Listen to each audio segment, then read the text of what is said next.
nosso Deus, nosso Pai, abençoa a tua alma, o teu poder, a tua palavra, que o Santo Espírito venha abrigar nessa vida, nesses corações, nessa família, nos trabalhos, e que toda boa obra seja produzida para todos que possam ver esse vídeo.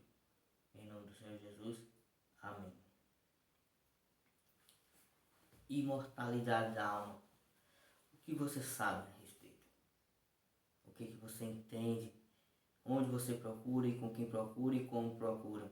Você já buscou neste livro aqui? Pois é, né?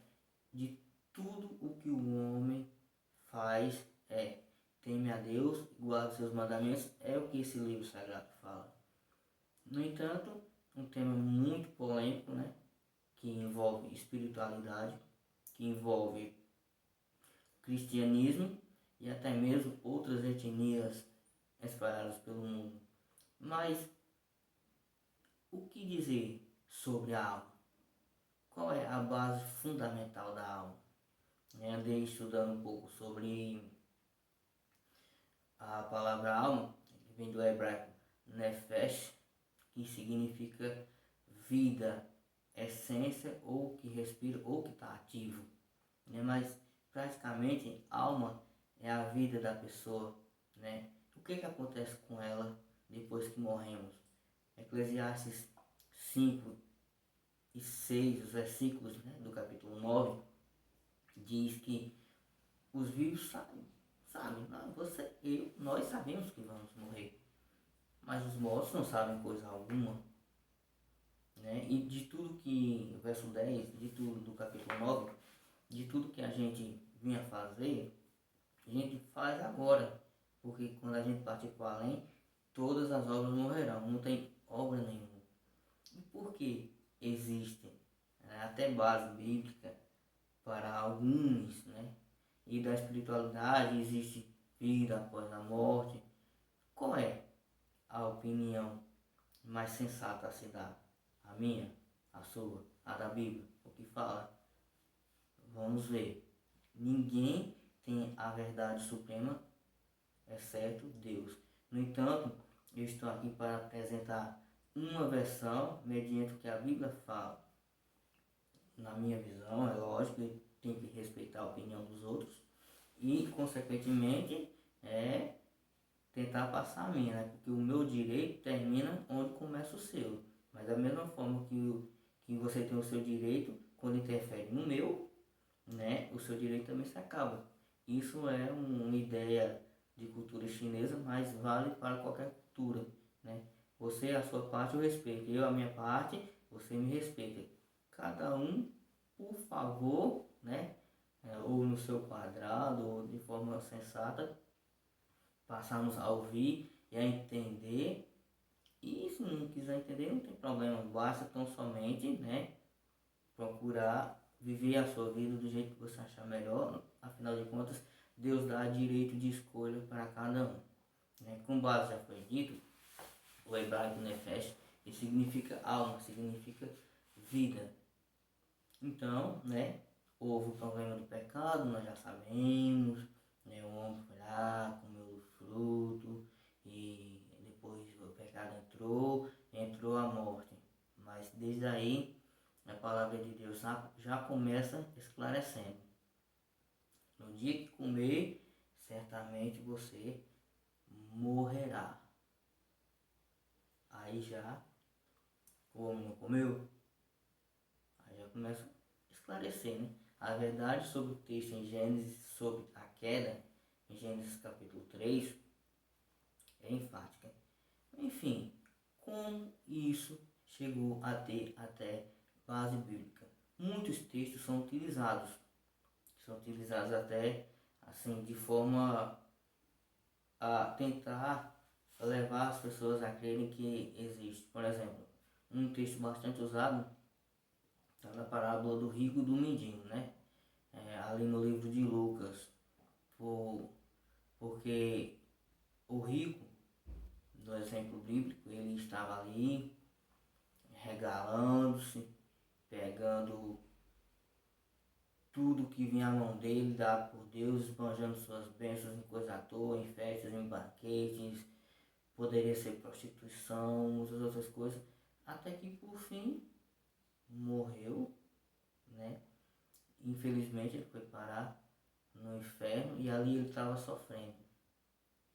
Lázaro também morreu e foi parar num lugar chamado Seio de Abraão, e ali ele estava sendo consolado por Abraão, enquanto o rico estava sofrendo, né? Aí o rico, ele pede para Abraão mandar Lázaro molhar a ponta do dedo em água e ir lá refrescar ele. Mas só que o texto ele é extremamente claro quando Abraão responde para o rico. Há uma enorme, uma grande barreira, um grande obstáculo entre vocês e nós, né? Porque aí o texto de Eclesiastes 9, 5 e 6 mostra a verdade, né? Que os ricos e todos, os ricos e os pobres, todos morrerão, né? Que sabem que vão morrer, mas os mortos não sabem nada. O rico, né? Ali, ele estava na parábola, ele estava morto. E a memória dele jazia no esquecimento. A verdade que Jesus estava tentando falar é ele estava no esquecimento. A barreira entre um e outro, né? Um e outro é o esquecimento. O rico, ele morreu em seus pecados, Deus se esqueceu dele. O pobre morreu na fé, mas também tem pobre que não morre na fé. A verdade também é essa, tá? Tem gente que presta de ambos os lados. Abraão morreu rico e morreu na fé, pai da fé. É isso aí. E o pobre estava lá, morreu na fé. Ele não estava com Deus. Note que o texto fala que ele não estava com Deus. Estava no seio de Abraão. O seio de Abraão é a fé. Abraão é o pai da fé. Ele é o pai da fé. Então o seio de Abraão é, mesmo que você esteja vivo, o morto é o pai da fé. Jesus é descendente de Abraão. Ele diz que é a ressurreição é a vida. Aquele que em mim, ainda que morra, ele viverá. O rico não estava. O rico não estava na situação que ele procurou. Ele procurou. O pobre não estava no céu, então estava na situação que ele procurou. Ele estava na fé. Ele morreu em Cristo. Morreu na fé. O grande obstáculo que o texto fala que há, né, entre o rico e o pobre é a diferença na qual eles morreram. Aí o rico ainda continua insistindo. Ah, mas manda alguém lá falar com os meus irmãos, 5 irmãos. Provavelmente ainda tenho 5 irmãos, né? E porque eu não quero que eles venham para cá. E Abraão, ali, uma representação de Cristo, de Jesus, ele diz, eles têm Moisés, eles têm a Bíblia, tá? E aí, ouçam a ele. Você tem a Bíblia, você tem entendimento aí, você sabe o que a Bíblia fala, se há ou não vida após a morte, mesmo porque Jesus se usou dessa parábola, né, para entrar num contexto ali greco-romano. É uma cultura greco-romana que os gregos passaram uma noção de inferno ardente, né, o Hades, que é sepultura, tudo mais, e os romanos eles acataram essa parte, né? Mesmo que os deuses tenham mudado os seus nomes, basicamente são os mesmos. E Jesus, dentro do contexto ali, dentro da cultura que até tinha se arraigado entre os judeus, tanto que quando Jesus andou sobre as águas, os discípulos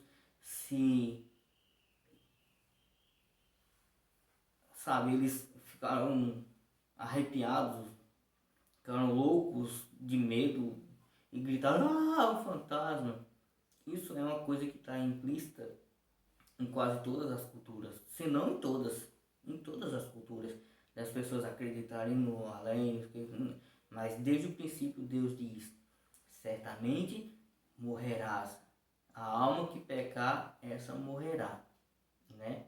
Porque o salário do pecado é a morte, mas o dom gratuito de Deus é a vida eterna em Cristo Jesus. Aí o ímpio, o rico, ele estava na sua situação, havia o abismo, a memória jaz de esquecimento. Esse abismo é a morte. Satanás, quando foi jogado para cá, ele foi jogado para o abismo, porque ele começou uma briga no céu. Eu vou falar outra verdade sobre o texto abordando esse tema, que quando ele começou a brigar no céu, ele foi o primeiro assassino e homicida, como a Bíblia fala, mas teve outras coisas decorridas para ele chegar até o ápice da rebelião, mas não é o tema de agora, certo?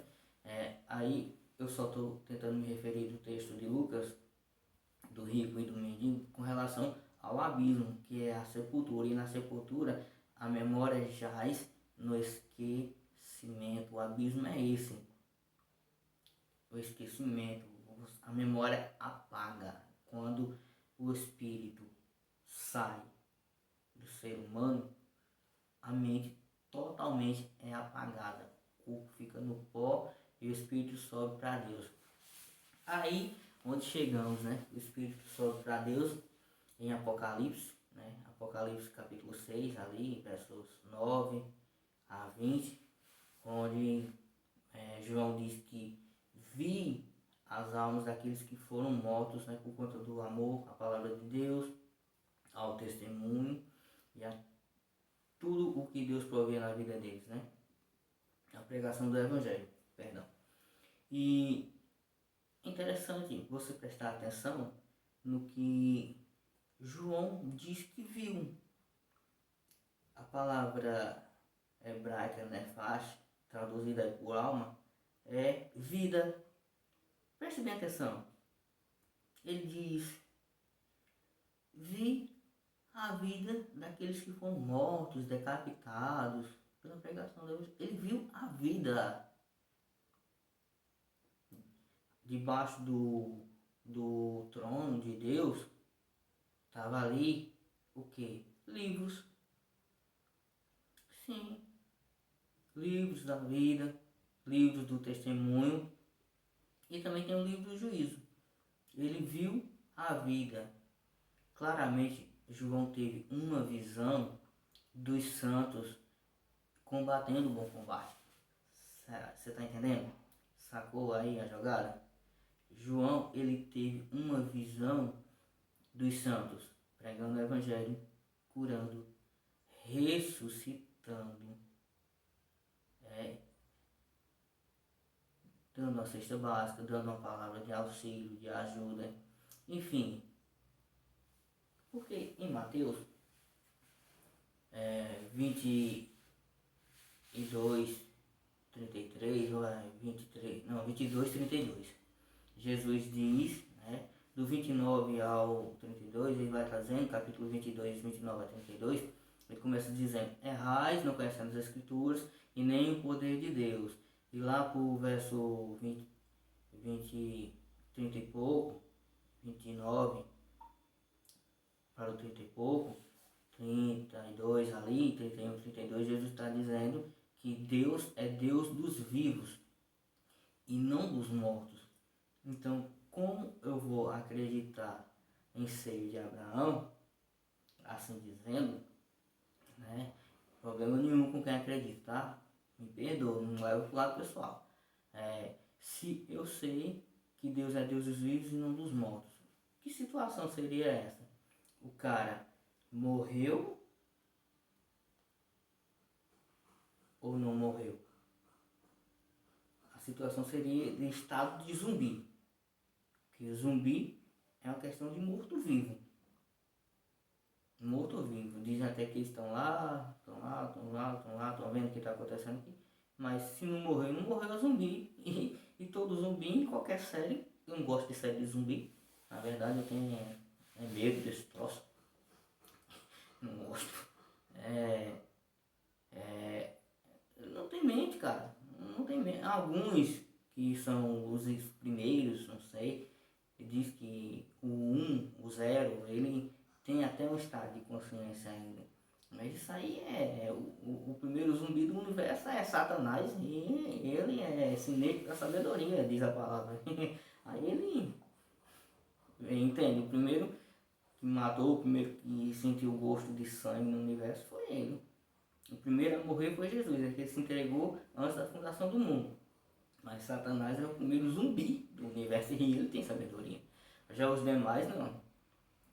As hostes dele, eles têm alguma sabedoria. Mas o ser humano, quando morre, com exceção de Jesus, nenhum de nós fica em estado físico perfeito, ou espiritual perfeito, ou em estado de vida. O próprio Jesus, ele ficou na sepultura os 3 dias e a mente dele também, como um ser humano, o lado humano dele, jazeu no esquecimento, quanto mais um ser humano comum. Mas o que eu queria falar em si é a questão de que tem uma teoria aí que a alma ela é progressista. Por exemplo, é aí onde vai entrar, tá, o real texto desse primeiro vídeo, Apocalipse 21, 8, né? No tema que há uma progressão na alma, né? Uma espera e uma evolução. Nada contra quem acredita, tá?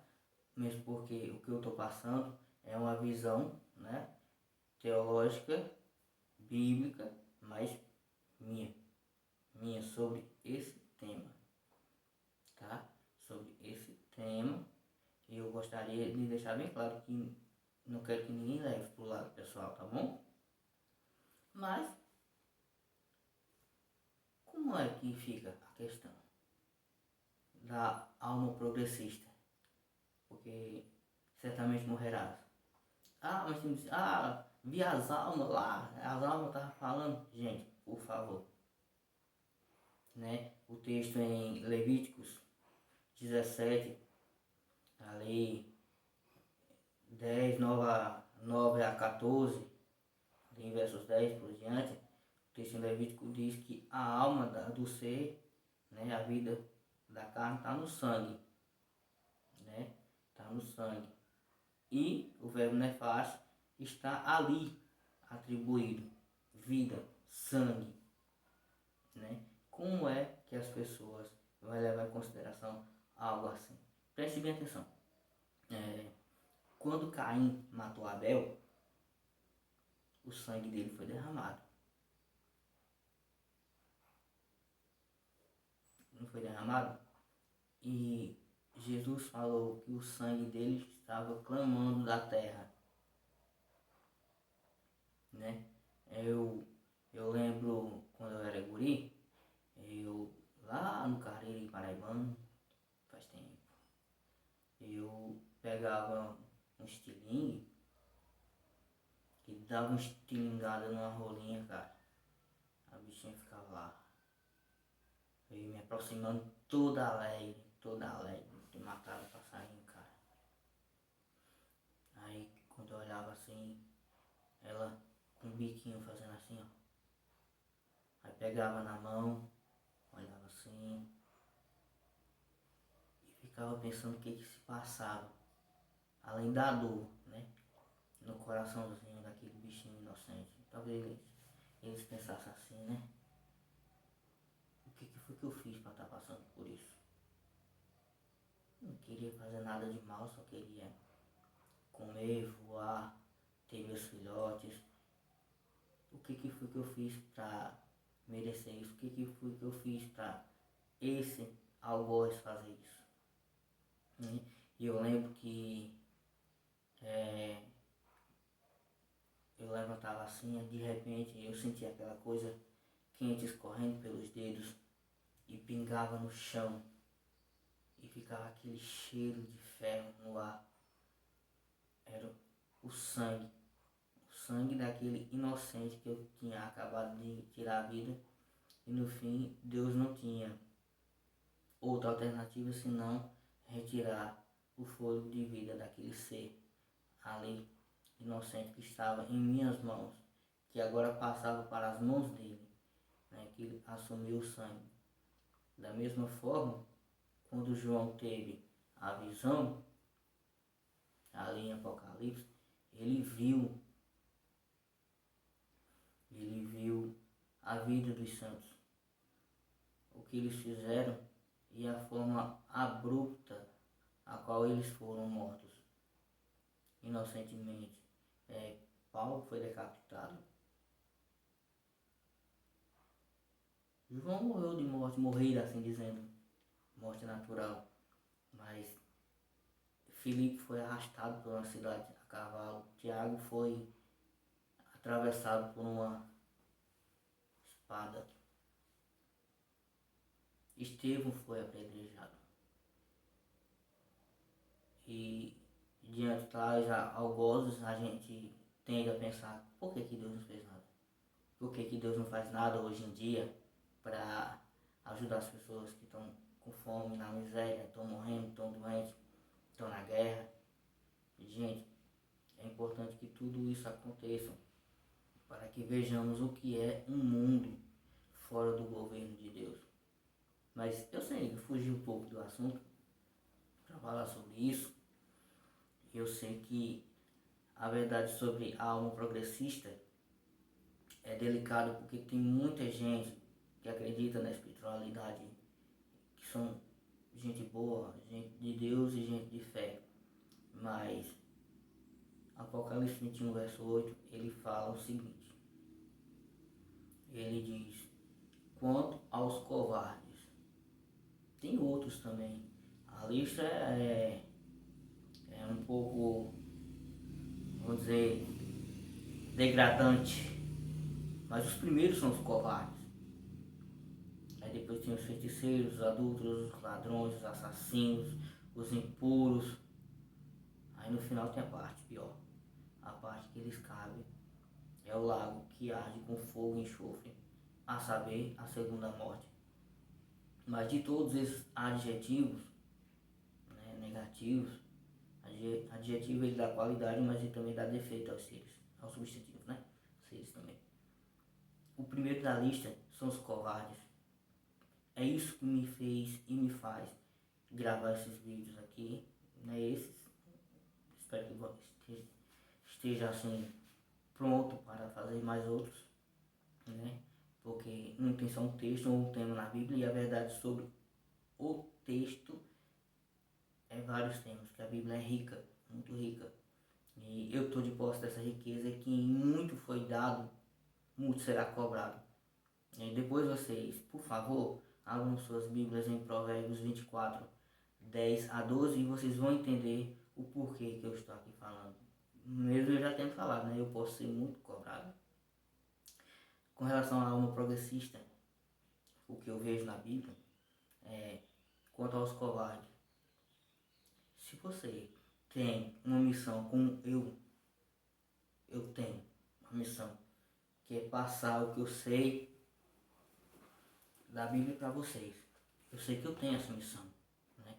Eu tô com problema, eu tipo, tô afastado da igreja porque eu tenho que dizer isso mesmo, mas a minha fé não morreu. Tô aqui, vivo, forte, com saúde, com capacidades mentais. Quem diga que eu não tenho, mas o problema é de quem pensa. Cada um pensa o que quer. Bom, quanto aos covardes. Gente, você tem uma missão aqui na Terra.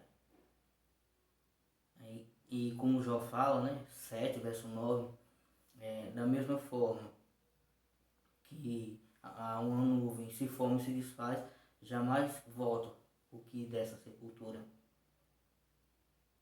E o triste é que se você morrer na covardia, quanto aos covardes, né, não existe, no meu pensamento não existe, cara, eu morrer e depois, né, na covardia, não cumprir a minha missão, não cumprir a meta que Deus botou para mim, que é pregar o Evangelho, a justiça, o amor, a salvação, a graça, a verdade. Eu morrer calado, né?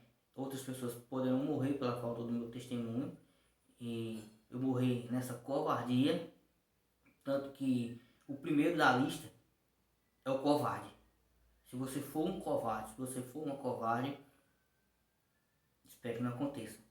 É lago que arde com fogo e enxofre, a saber, desaparecer para sempre. Porque Deus é Deus dos vivos. Quando os mortos forem eliminados, eles jamais voltaram. Jamais voltaram. Ah, teve gente que voltou. Há uma diferença entre voltar com poder, o seu próprio poder, na questão da ressurreição de Jesus, ou voltar pelo poder de Deus sendo ressuscitado.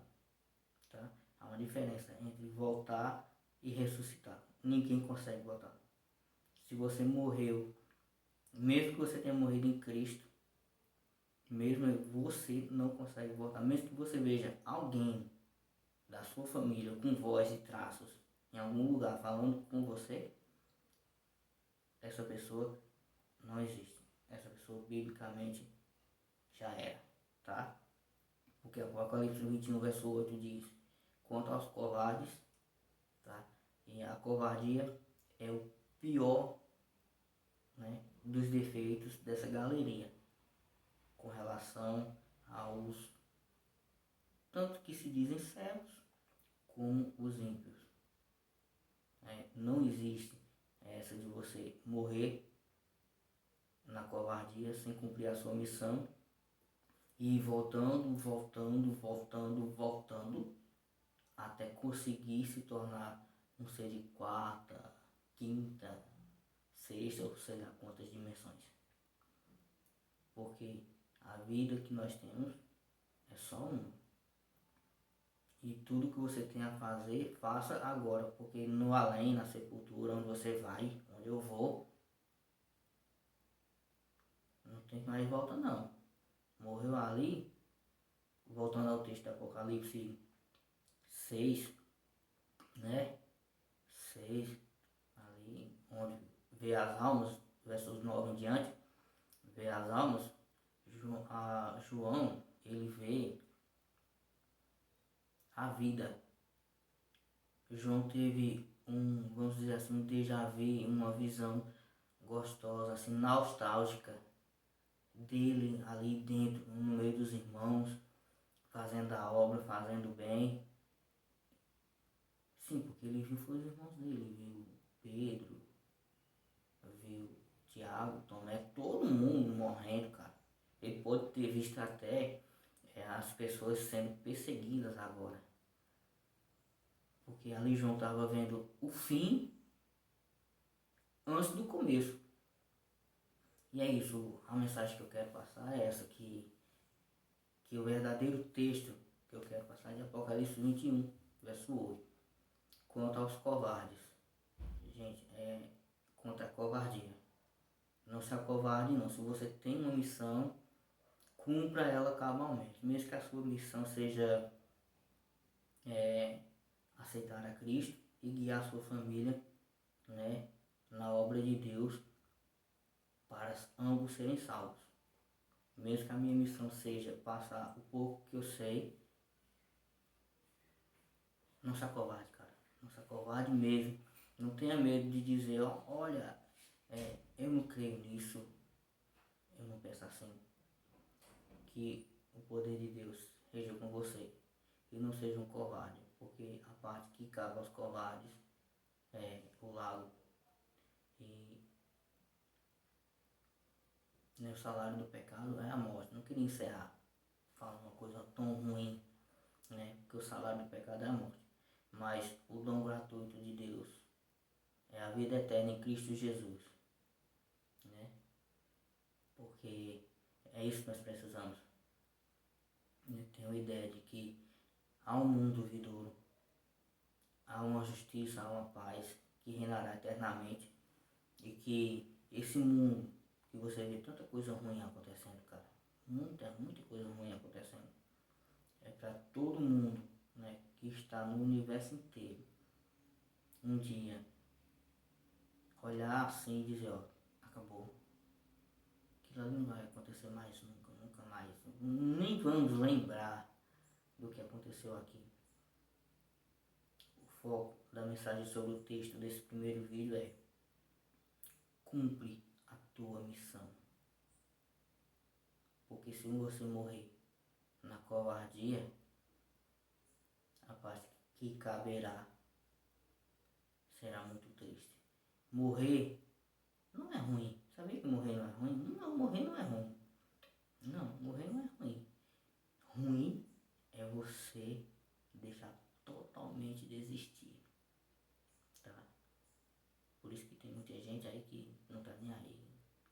Tem gente que sabe que quando morrer vai acabar, quer aproveitar na bagaceira, porque são covardes. Não é com você, não é como eu, que queremos ser, né, uma peça-chave, um instrumento poderoso nas mãos de Deus. É isso, não seja um covarde. Não acho que você vai ter segundas, terceiras, quartas chances, não. Porque a paz que cabe aos covardes que não cumprem a missão que Deus lhes dá aqui na terra, infelizmente, Apocalipse 21, verso 8, a parte depois do primeiro ponto final, ou a parte final. Obrigado, que a graça